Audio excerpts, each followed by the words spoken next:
अधिक जानकारी के लिए चैनल को सब्सक्राइब अवश्य करें।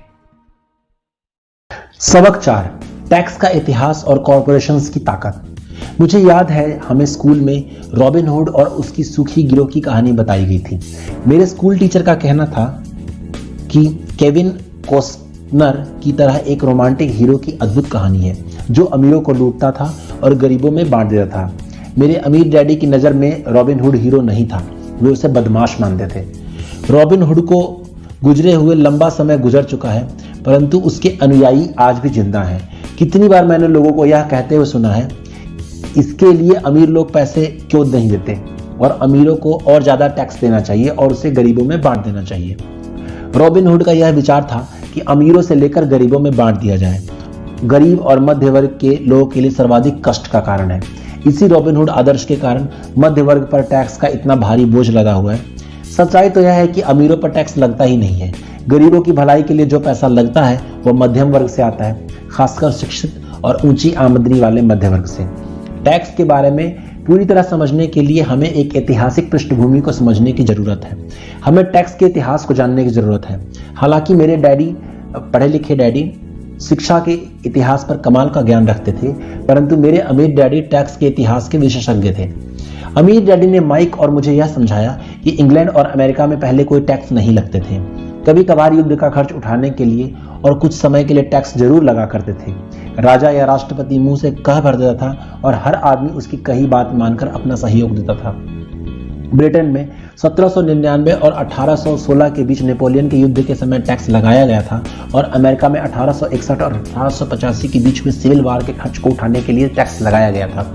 1874 में इंग्लैंड में इनकम टैक्स को अपने नागरिकों पर स्थायी रूप से लागू कर दिया।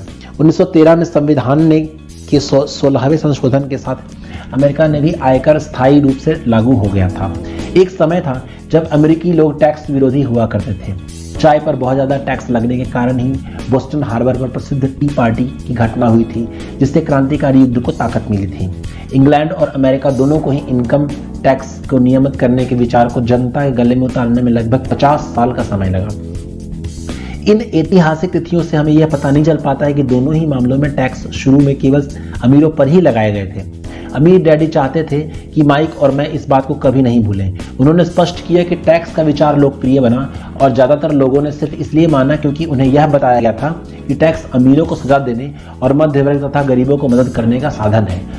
इसी कारण जनता ने टैक्स कानून के समर्थन में वोट दिए और ये वैधानिक बन गया। हालांकि इसका मकसद अमीरों को दंड देना है, परंतु दरअसल ये उन्हीं लोगों को दंड देता है जिन्होंने इसका समर्थन किया था, यानी गरीब लोग और मध्य वर्ग। एक बार सरकार ने पैसे का स्वाद चख लिया तो उसकी भूख बढ़ती गई। अमीर डैडी ने कहा, मैं तुम्हारे डैडी और मैं उनकी पूरी तरह विरोध में हूँ।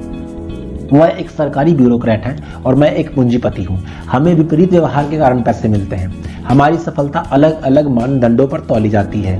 उन्हें पैसा खर्च करने और लोगों को काम देने के लिए पैसे दिए जाते हैं। वे जितना ज़्यादा खर्च करते हैं और जितने ज़्यादा लोगों पर काम रखते हैं, उनका संगठन उतना ही बड़ा होता जाता है। सरकार में जितना बड़ा उनका संगठन होता है, उतना ही ज़्यादा सम्मान उन्हें दिया जाता है।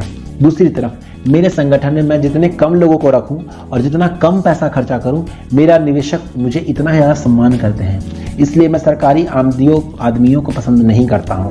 उनका लक्ष्य बिजनेस के ज़्यादातर लोगों से हटकर होते हैं। जैसे जैसे सरकार के कर्मचारी बढ़ते हैं, उन्हें तनख्वाह देने के लिए उतने ही ज़्यादा टैक्स की ज़रूरत होती है। मेरे पढ़े लिखे डैडी इस बात में भरोसा करते थे कि सरकार को लोगों की मदद करनी चाहिए। वे जॉन एफ कैनेडी से प्रेम करते थे और खासकर पीस कॉप्टर के विचार से। वे इस विचार को इतना ज़्यादा चाहते थे कि मेरी माँ और दोनों ही पीस कॉप्टर के लिए काम करते थे और मलेशिया, थाईलैंड और फिलीपींस में जाने वाले स्वयं सेवकों को प्रशिक्षित करते थे। वे हमेशा अतिरिक्त अनुदानों और बजट में बढ़ोतरी की कोशिश करते थे ताकि ज़्यादा लोगों की भर्ती कर सकें। वे ऐसा शिक्षा विभाग की अपनी नौकरी में भी करते थे और पीस क्रॉप में भी। यह उनका काम था।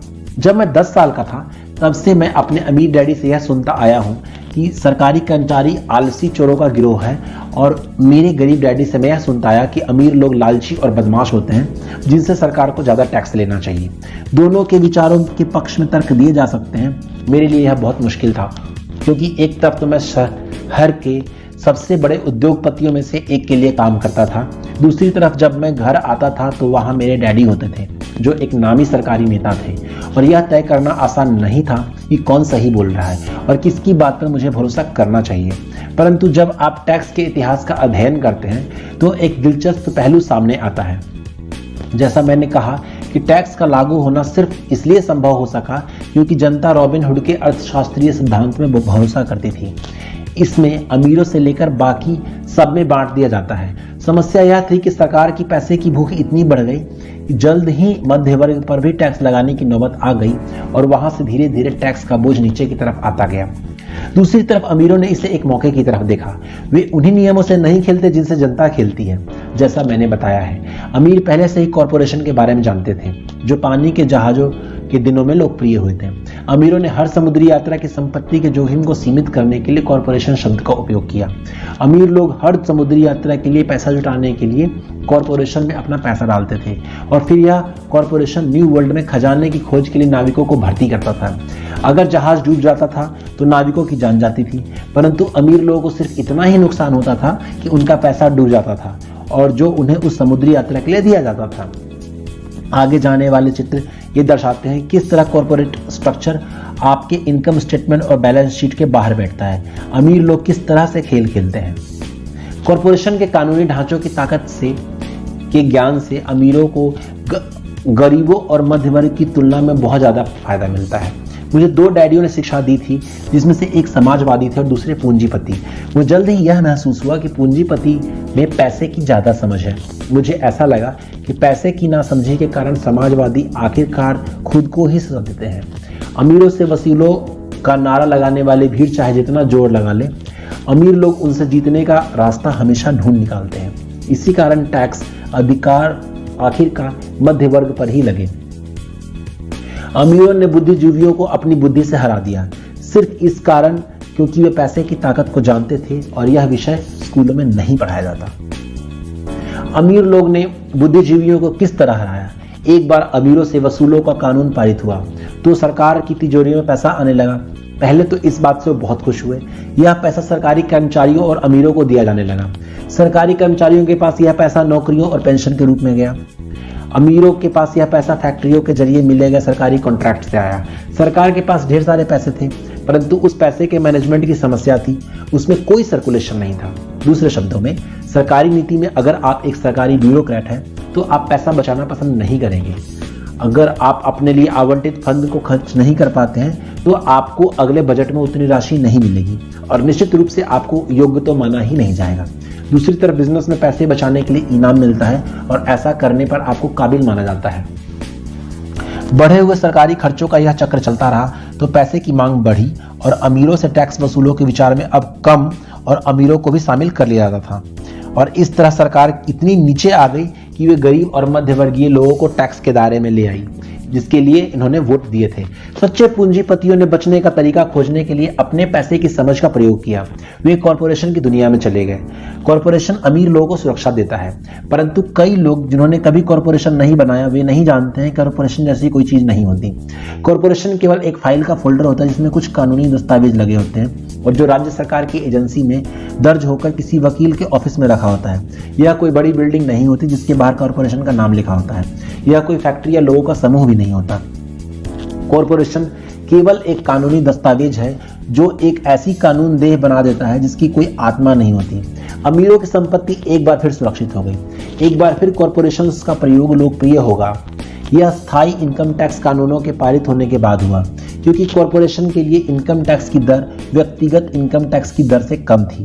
इसके अलावा जैसा पहले बताया जा चुका है, कॉरपोरेशन द्वारा कुछ खर्च टैक्स चुकाने से पहले दिए जा सकते हैं। अमीरों और गरीबों के बीच यह लड़ाई सदियों से चलती आ रही है। अमीरों से वसूलों का नारा लगाने वाली भीड़ अमीरों के खिलाफ हमेशा खड़ी रही है। यह लड़ाई तब छिड़ती है जब कानून बनते हैं और यह लड़ाई अनंत काल तक चलती रहेगी। समस्या यह है कि जो लोग हारते हैं उनमें समझ की कमी है। हारने वाले लोग वे लोग हैं जो सुबह उठकर तैयार होते हैं और अपनी नौकरी में कड़ी मेहनत करते हैं और उस पर टैक्स देते हैं। अगर वे यह समझ पाते कि अमीर लोग किस तरह पैसे का खेल खेलते हैं तो वह ये खेल को भी उसी तरह खेल सकते हैं, पर फिर वे पैसे का से आज़ाद हो सकते हैं, अमीर बन सकते हैं। इसलिए हर बार यह सिहर जाता हूं कि जब भी मैं किसी अपने बच्चे को सलाह देते सुनता हूं कि स्कूल जाओ ताकि सुरक्षित नौकरी मिल सके, जिस कर्मचारी में पैसे की समझ नहीं है वह नहीं बच सकता, चाहे उसकी नौकरी कितनी भी सुरक्षित क्यों नहीं हो। औसत अमेरिकी व्यक्ति आज सरकार के लिए 5 से 6 महीनों तक काम करता है ताकि वह टैक्स चुकाने के लिए पैसा जमा कर सके। मेरे विचार में यह समय बहुत ज़्यादा है। आप जितनी ज़्यादा मेहनत करते हैं आपको सरकार को उतना ही ज़्यादा टैक्स देना पड़ता है। इसलिए मेरा मानना यह है कि अमीरों से वसूलों का नारा उन्हीं पर बाढ़ी पड़ गया जिन्होंने उसके लिए वोट दिया था। हर बार लोग अमीरों को सजा देने की कोशिश करते हैं। अमीर लोग चुपचाप उसका पालन नहीं करते बल्कि पलटकर वार करते हैं। उनके पास पैसा, ताकत और इरादा होता है जिनके दम पर वे चीज़ों को बदल सकते हैं। वे चुपचाप बैठकर स्वेच्छा से ज़्यादा टैक्स नहीं चुकाते। वे ऐसे तरीके खोजते हैं जिनसे उन पर टैक्स का बोझ कम से कम पड़े। इसलिए वे चतुर और स्मार्ट वकीलों और अकाउंटेंट्स की सेवाएं लेते हैं और राजनेताओं को मनाते हैं कि वे कानून बदलें या कानून से बचाव के रास्ते बनाएं। उनके पास परिवर्तन करवाने के लिए जरूरी संसाधन होते हैं। अमेरिका का टैक्स कानून भी टैक्स बचाने के लिए कई रास्ते प्रदान करता है। इनमें से ज्यादातर रास्ते हर एक के लिए खुले हैं, परंतु इनका सामान्य तौर पर अमीर लोग ही उठाते हैं फायदा, क्योंकि वे इनकी खोज करते हैं। ऐसा इसलिए होता है क्योंकि वे अपने काम से काम रखते हैं। उदाहरण के तौर पर एक लोकप्रिय शब्द 1031 इंटरनेशनल रेवेन्यू कोड के अनुच्छेद 1031 का संक्षिप्त रूप है, जिससे रियल एस्टेट बेचने वाले को टैक्स चुकाने में देरी करने का मौका मिलता है, और अगर वह ज्यादा महंगे और रियल एस्टेट को खरीदता है और सौदेबाजी में फायदा नहीं लेता। रियल एस्टेट एक ऐसी पूंजी निवेश है जो इतना बड़ा टैक्स लाभ देता है। जब तक आप कम कीमत की प्रॉपर्टी बेचकर ऊंची कीमतों में प्रॉपर्टी खरीदते रहते हैं तो आपको टैक्स नहीं देना पड़ता, जब तक कि आप उसका नकद ही न रखना चाहें। जो लोग कानून द्वारा दी गई इन टैक्स की छूटों का लाभ नहीं उठाते, वे अपनी संपत्ति वाले कॉलम का बनाने का एक बहुत बड़ा मौका खो देते हैं। गरीबों और मध्य वर्ग के पास उतने संसाधन नहीं होते। वे चुपचाप बैठे रहते हैं और सरकार की सुइयों को अपनी बाह पर लगने देते हैं और ब्लड डोनेशन की इजाजत देते हैं। आज मैं ज्यादा टैक्स चुकाने वाले या कम छूट लेने वाले लोगों की संख्या से लगातार स्तब्ध होता जा रहा हूं, और वे ऐसा इसलिए करते हैं क्योंकि वे सरकार से डरते हैं, और मैं जानता हूं कि सरकारी टैक्स एजेंट जितना डरावना होता है। मेरे कुछ दोस्त हैं जिनके बिजनेस बंद हो गए और उसके लिए दोषी सरकार थी। मुझे यह सब पता है, परंतु जनवरी से लेकर मई के पहले पखवाड़े तक सरकार के लिए काम करना एक बहुत बड़ी कीमत है जो हम टैक्स के डर के कारण चुकाते हैं। मेरे गरीब डैडी ने कभी पलटकर वार नहीं किया। मेरे अमीर डैडी ने भी ऐसा नहीं किया। वे केवल खेल को चतुरता से खेला, और उन्होंने ऐसा कॉरपोरेशंस के माध्यम से किया जो अमीरों का सबसे बड़ा रहस्य है। अमीर डैडी से पहला सीखा गया सबक आपको याद होगा। मैं 9 साल का बच्चा था और मुझे उनसे बात करने के लिए बहुत सारे समय का इंतजार करना पड़ा था। मैं अक्सर उनके ऑफिस में बैठकर उनका इंतजार करता था। वे जानबूझकर मुझे नजरअंदाज करते थे।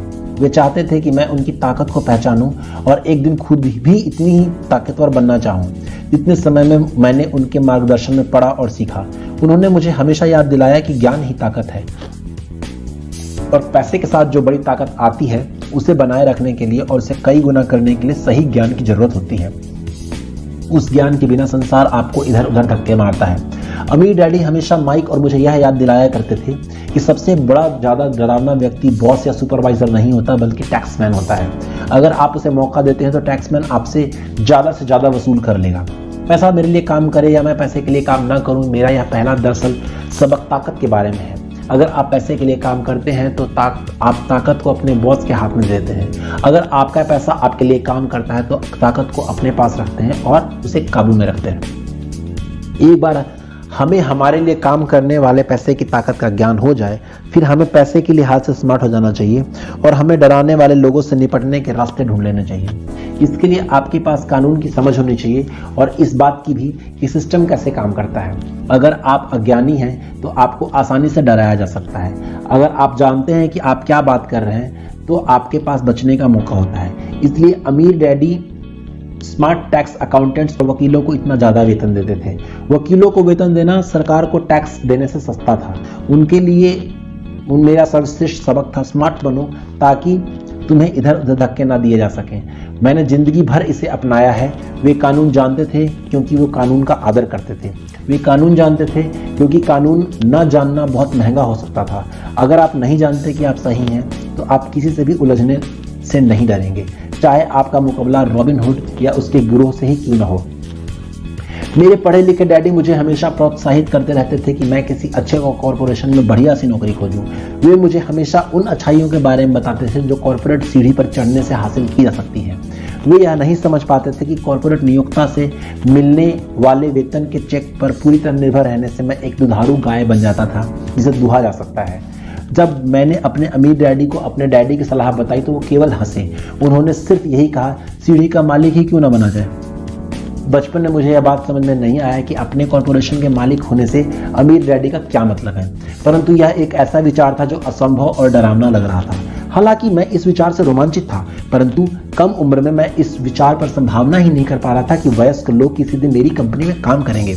मुद्दे की बात यह है कि अगर अमीर डैडी नहीं होते तो मैं अपने पढ़े लिखे डैडी की सलाह का पालन कर रहा होता। मेरे अमीर डैडी के बार बार याद दिलाने के कारण ही मेरे अपने कॉर्पोरेशन का विचार जीवित रहा। मुझे यह एक अलग राह पर चलाता रहा। जब मैं 15 या 16 साल का था तो मैं जानता था कि मैं उस राह पर नहीं चलने वाला जो मेरे पढ़े लिखे डैडी ने बताई है।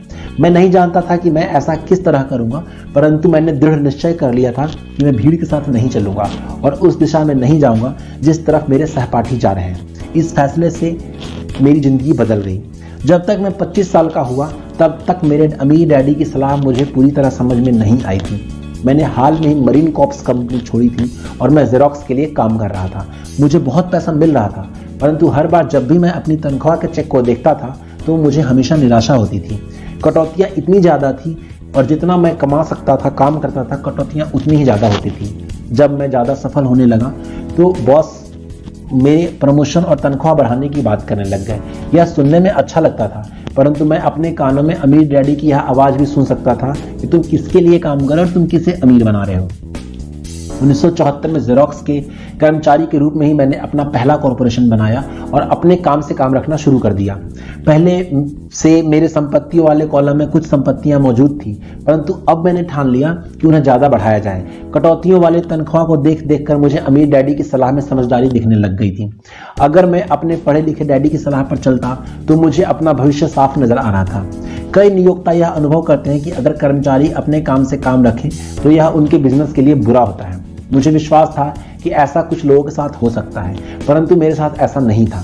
एक बार मैंने अपने काम से काम रखने की ठान ली और अपनी संपत्तियां बढ़ाना शुरू कर दिया तो मैं एक बेहतर कर्मचारी बन गया। मेरे पास अब एक लक्ष्य था। मैं सुबह जल्दी आ जाता था और मेहनत से काम करता था और इस तरह ज़्यादा से ज़्यादा पैसे कमाता था ताकि मैं उसे रियल इस्टेट में निवेश कर सकूं। हवाई में उस समय कीमतें तेजी से बढ़ रही थी और वहां किस्मत चमकाई जा सकती थी। जितना ही ज़्यादा मुझे यह लगा कि वहां निवेश की संभावना है, उतनी ही ज़्यादा जेरोक्स मशीनें मैंने बेची। मैंने जितनी ज़्यादा मशीनें बेची मुझे उतना ही ज़्यादा पैसा मिला और हाँ, मेरी तनख्वाह के चेक से उतनी ही ज़्यादा कटौतियाँ हुई। यह प्रेरणादायक था। मैं कर्मचारियों के जाल से बाहर निकलना चाहता था, इसलिए मैं कम मेहनत करने के बजाय ज़्यादा कड़ी मेहनत करना चाहता था। 1978 में मैं सेल्स की चोटी के पांव के लोगों में से एक था, प्रायः नंबर 1। मैं चूहा दौड़ से बहुत जल्दी बाहर निकलने के लिए बेताब था। 3 साल से भी कम समय में मैं जेरोक्स की तुलना में अपने छोटे कॉर्पोरेशन से कहीं ज़्यादा कमा रहा था, जबकि मेरा कॉर्पोरेशन रियल एस्टेट में निवेश करने वाली कंपनी थी और वह पैसा जो मैं कॉर्पोरेशन में अपनी कंपनी के संपत्ति वाले कॉलम बढ़ा रहा था, वह पैसा मेरे लिए काम कर रहा था। मुझे कॉपियर बेचने के लिए दरवाजे खटखटाने की जरूरत नहीं थी। अमीर डैडी की सलाह में मुझे ज़्यादा समझदारी दिख रही थी। जल्दी मेरी प्रॉपर्टी से आने वाला कैश फ्लो इतना ज़्यादा हो गया कि मेरी कंपनी ने मेरे लिए पहली कार खरीद ली। जेरोक्स को लगा कि मैं अपने कमीशन बेच रहा हूँ, परंतु मैं ऐसा नहीं कर रहा था। मैं अपने कमीशन को संपत्ति वाले कॉलम में निवेश कर रहा था। मेरा पैसा और ज़्यादा पैसा कमाने के लिए कड़ी मेहनत कर रहा था। मेरी संपत्ति वाले कॉलम का हर डॉलर एक बढ़िया कर्मचारी था, जिसकी कड़ी मेहनत के कारण ज़्यादा कर्मचारी तैयार होते थे और वे सब मिलकर अपनी बॉस को नई कार तोहफे के रूप में देते थे और टैक्स भी चुकाने से पहले। मैंने जेरोक्स के लिए ज़्यादा कड़ी मेहनत करना शुरू कर दिया। मेरी योजना सही से चल रही थी और मेरी कार इसका जीता जागता सबूत थी। अब मैं अपने अमीर डैडी से सीखे गए सबक के कारण मैं उस चूहा दौड़ के मिथक से बाहर निकलने में सफल हो सका था। कम उम्र में ही मैं एक नियोक्ता बन गया था। यह पैसे की समझ से ही संभव हुआ था। इस वित्तीय ज्ञान के बिना, जिसे मैं फाइनेंशियल IQ कहूँगा, आर्थिक स्वतंत्रता की राह में बहुत ज़्यादा मुश्किलें आई होती। अब मैं फाइनेंशियल सेमिनारों से दूसरे इस आशा सिखाता हूँ ताकि मैं उनके साथ अपना ज्ञान बांट सकूँ। जब भी मैं लेक्चर देता हूँ तो लोगों को यह याद दिलाता हूँ कि फाइनेंशियल IQ विशेषज्ञता के 4 बड़े क्षेत्रों से आने वाले ज्ञान से बनता है। नंबर 1 है अकाउंटिंग, जिसे मैं फाइनेंशियल साक्षरता कहता हूँ। अगर आप साम्राज्य बनाना चाहते हैं तो यह महत्वपूर्ण दक्षता है। आप जितने ज़्यादा धन के लिए जिम्मेदार होंगे, उतनी ही ज्यादा सूक्ष्मता की जरूरत होगी, नहीं तो आपका साम्राज्य ताश के पत्तों के महल की तरह ढह जाएगा। यह बाएं मस्तिष्क का पहलू है जिसमें वर्णन या सूक्ष्मता जरूरी है। फाइनेंशियल साक्षरता वह योग्यता है जिसके सहारे फाइनेंशियल स्टेटमेंट्स को बड़ा और समझा जा सकता है। इस योग्यता से आप किसी भी व्यवसाय की कमजोरियों और मजबूतियों को पहचान सकते हैं। नंबर 2 है निवेश, जिसे मैं पैसे से पैसे बनाने का विज्ञान कहता हूँ। इसमें तकनीकों, रणनीतियों और फॉर्मूलों की जरूरत होती है। यह मस्तिष्क दायां पहलू है, यानी रचनात्मक पहलू। नंबर 3 है बाजार की समझ, मांग और पूर्ति का विज्ञान। बाजार के तकनीकी पहलुओं को जानने की जरूरत है जो कि भावनाओं द्वारा संचालित होते हैं। 1996 में क्रिसमस के दौरान टिकल मी एल्मो डॉल का प्रकरण भी तकनीकी व भावनाओं द्वारा संचालित बाजार का उदाहरण है। बाजार का दूसरा तत्व निवेश की मूलभूत या आर्थिक समझ है। क्या किसी निवेश की समझदारी है या वर्तमान बाजार की परिस्थितियों के हिसाब से ऐसा करना नासमझी है। कई लोग सोचते हैं कि बाजार को समझना या निवेश की अवधारणाएं बच्चों को समझ में नहीं आएगी क्योंकि ये जटिल होती है। वे यह देख नहीं पाते कि बच्चे इन विषयों को अनुभूति से समझ लेते हैं। जो लोग एल्मो डॉल से परिचित नहीं होते उसके लिए एक सीसम स्ट्रीट कैरेक्टर थी जो क्रिसमस से पहले बच्चों में खूब प्रचारित किया गया। लगभग सभी बच्चे इसे खरीदना चाहते थे और अपनी क्रिसमस की सूची में उन्होंने इसे सबसे ऊपर रखा था।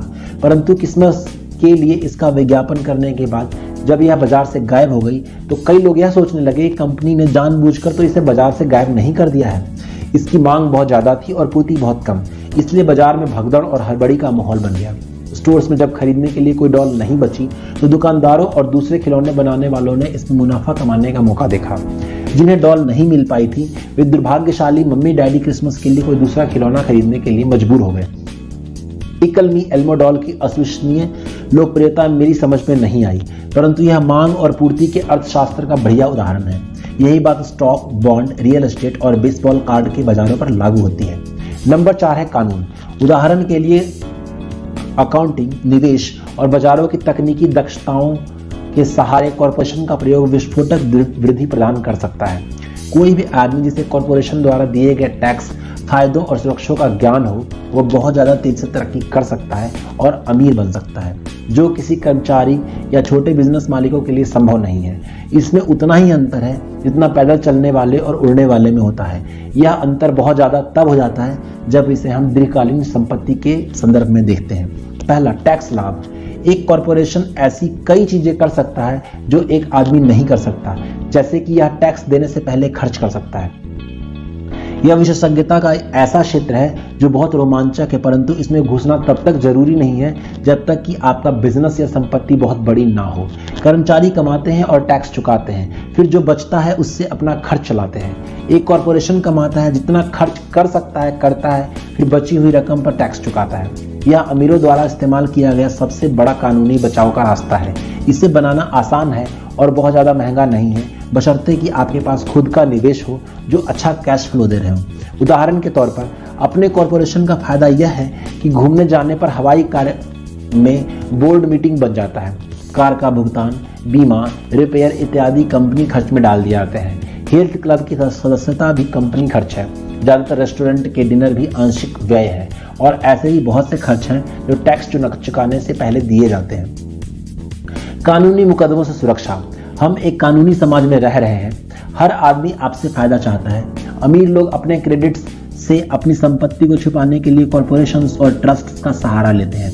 कोई भी किसी अमीर आदमी पर दावा ठोकता है तो उसे यह पता चलता है कि कानूनी कवच से घिरा हुआ है। दरअसल उस अमीर आदमी के पास कोई संपत्ति है ही नहीं। वे हर चीज पर नियंत्रण रखते हैं, परंतु वे किसी चीज के मालिक नहीं होते।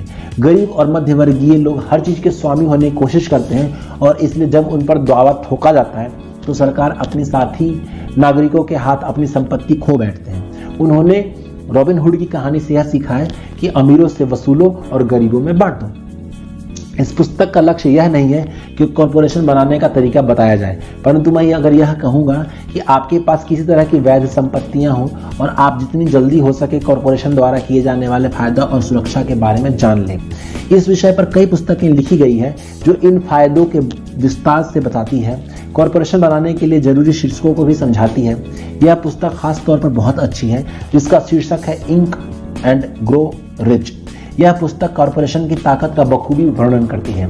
फाइनेंशियल आईक्यू दरअसल कई कुशल और गुणों का मेल है। मैं तो यही कहूंगा कि ऊपर बताई गई 4 तकनीकी दक्षताओं का समन्वय है जो मूलभूत फाइनेंशियल ज्ञान का आधार है। अगर आप बहुत ज़्यादा पैसा कमाने चाहते हैं तो इन दक्षताओं के समन्वय से आपका फाइनेंशियल ज्ञान बहुत बढ़ जाएगा। संक्षेप में, कॉरपोरेशन के मालिक अमीर लोग कमाते हैं, खर्च करते हैं, टैक्स चुकाते हैं, और कॉरपोरेशन में काम करने वाले कर्मचारी कमाते हैं, टैक्स चुकाते हैं और खर्च करते हैं। आपकी संपूर्ण फाइनेंशियल रणनीति के लिए हम आपकी संपत्तियों के चारों ओर चैनल को सब्सक्राइब करें और नोटिफिकेशन बेल अवश्य दबाएं।